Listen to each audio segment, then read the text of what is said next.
जब complete installation होने के बाद आप अपना पाइचार्म खोलोगे तो आपको दिखेगा यहाँ पर कुछ इंस्टॉलेशन सी हो रही है। वो आपका जो पाइथन इंटरप्रेटर है ना और इंडेक्सेस वो सारे अपडेट हो रहे होते हैं उस टाइम पे।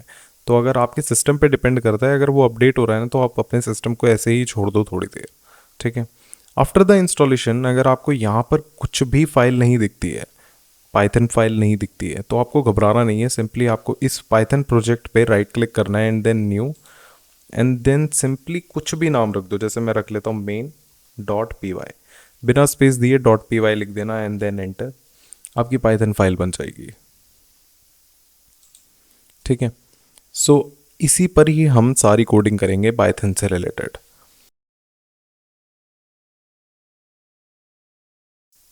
तो अब शुरू कर लेते हैं डाटा एनालिस्ट की सीरीज़ को, जो कि बहुत ही सिंपलेस्ट भाषा में बहुत ही ईजी इस तरीके से आपको समझाई जाएगी। तो सबसे पहले हम समझते हैं कमेंट आउट के बारे में। कमेंट आउट का मतलब क्या होता है? जब भी आप हैश लिखोगे और उसके बाद आप कुछ भी लिखोगे, जैसे कि मैं लिख लेता हूँ डे वन फर्स्ट प्रोग्रामिंग। ठीक है। ये होता है कमेंट आउट। जब आप बहुत बड़े बड़े कोड्स लिखोगे ना आगे चल के, तो आपको पता कैसे लगेगा कि ये कोड किस चीज़ के लिए काम कर रहा है या फिर ये फंक्शन किस चीज़ का है? तो आप सिंपली ये हैश लगा के उसके बाद कुछ भी टेक्स्ट लिखोगे ना, वो कोड में कंसिडर नहीं करा जाएगा, वो टेक्स्ट के रूप में कंसिडर करा जाएगा।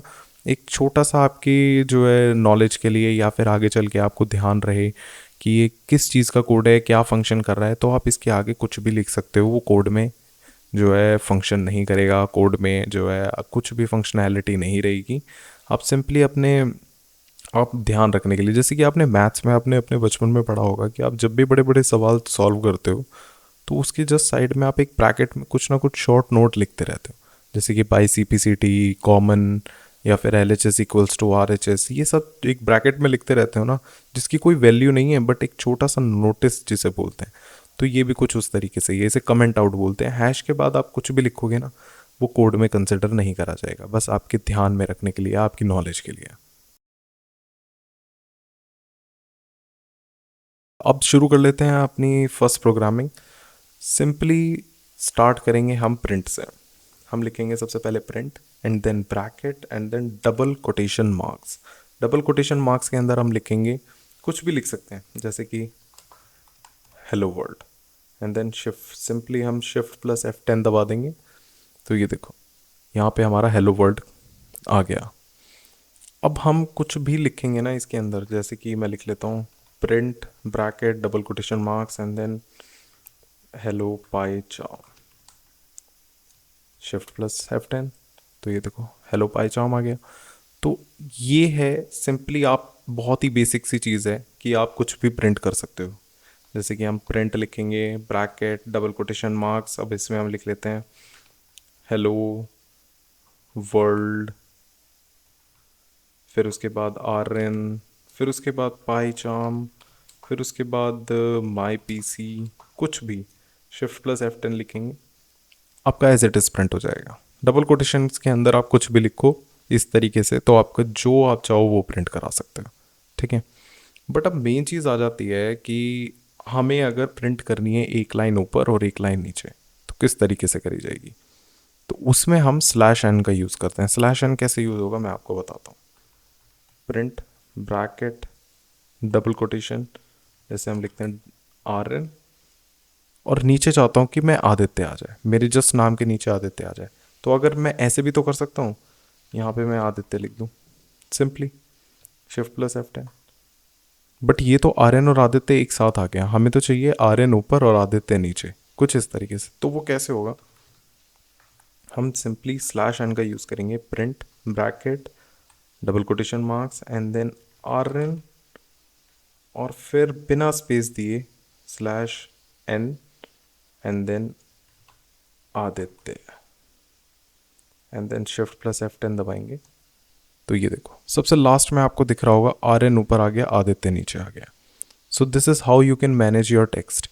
अब आपका जो भी आप प्रिंटिंग जो भी आप करा रहे हो, अगर आप चाह रहे हो कि ऊपर आपका इतना टेक्स्ट आ जाए या फिर आपका बाद का जो टेक्स्ट है वो नीचे आए, तो आपको जस्ट उन दोनों के बीच में /n का यूज़ करना है, तो वो ऊपर नीचे हो जाएगा। चलो अब एक छोटा सा और एग्जांपल देख लेते हैं। जैसे कि हमें प्रिंट कराना है हमारे पास दो नंबर है, 100 और 200। हम चाहते हैं कि 200 ऊपर आए और 100 नीचे आए, तो किस तरीके से होगा?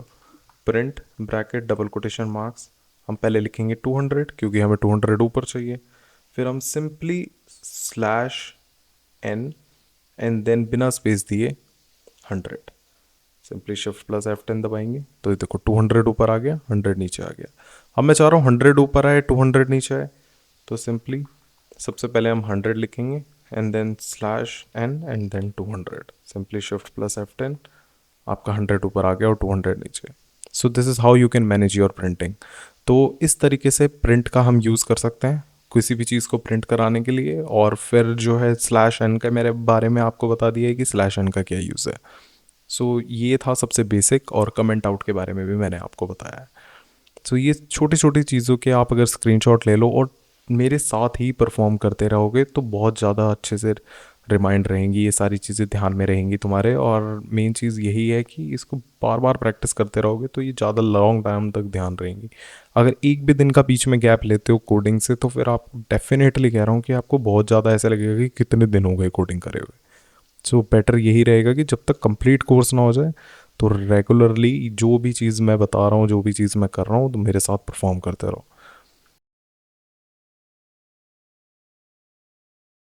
तो अब हम समझ लेते हैं वेरिएबल्स के बारे में। बहुत ही सिंपल है, एक छोटा सा एग्जांपल के साथ शुरू करूँगा। सबसे पहले आपने बहुत पहले नोटिस करा होगा अपने प्रीवियस ईयर्स में, अपने स्कूल टाइम में, बहुत ही बेसिक मैथ्स के बारे में बताऊँगा। एक्स इज इक्वल्स टू 20 है। अब आप बहुत लंबा एक क्वेश्चन सॉल्व कर रहे हो, बहुत लंबा आंसर लिख रहे हो। अब एक ऐसी स्टेज आ गई आंसर लिखते हुए मैथ्स का कि आपको एक्स की वैल्यू लिखनी पड़ रही है। अब आपको ऊपर एक्स की वैल्यू सपोज दैट 20 दी हुई है और आपको एक्स की वैल्यू ही लिखनी होगी, वो एंड स्टेज आ गई है। एक बहुत लंबा आंसर आपने लिखा है, अब एक ऐसी स्टेज आ गई है जहाँ पर आपको एक्स की वैल्यू लिखनी ही पड़ रही है।